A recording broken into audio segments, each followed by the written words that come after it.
Excelentíssimo senhor presidente dessa casa, em nome de Vossa Excelência, quero cumprimentar toda a mesa diretora, quero cumprimentar os novos colegas servidores, cumprimentar as pessoas que estão nos prestigiando, cumprimentar o meu amigo, ex-vereador desta casa, vereador Walter José de Oliveira, veião, cumprimentar as pessoas que estão nos ouvindo através da cultura, através da Rádio Shekinah, através da Rádio Cidade, cumprimentar também os jornais escritos que estão presentes.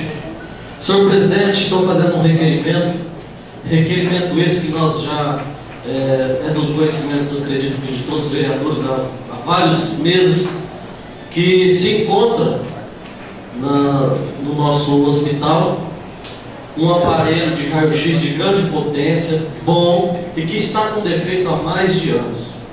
E constantemente nós, vereadores, vem recebendo cobranças da população que precisa usar esse aparelho e que na verdade tem que pagar em outros lugares como Paranaíba, e quem está perdendo é a população.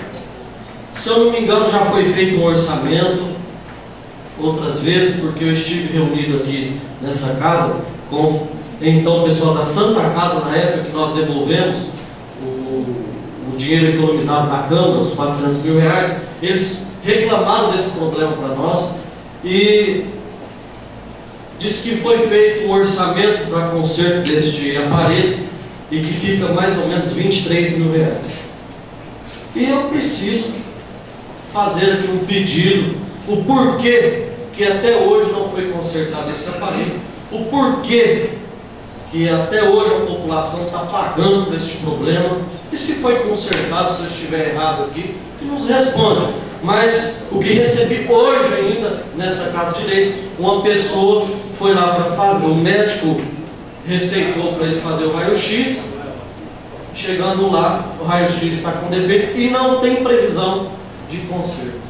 É um absurdo, senhor presidente. Eu acho que é um desrespeito à nossa população. A Aparecida do Trabalho da Saúde já está passando por vários problemas.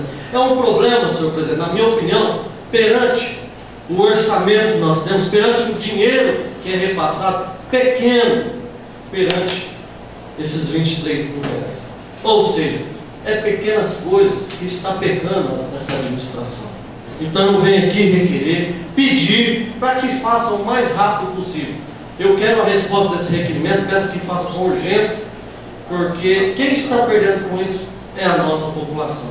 Então peço aos vereadores que aprovem, que votem, me acompanhando nesse requerimento, porque a população está sofrendo. É mais um problema que nós temos na saúde, de vários, mas precisamos consertar. Não é difícil, é fácil, está na mão para fazer. Eu acho que está faltando força de vontade. Muito obrigado.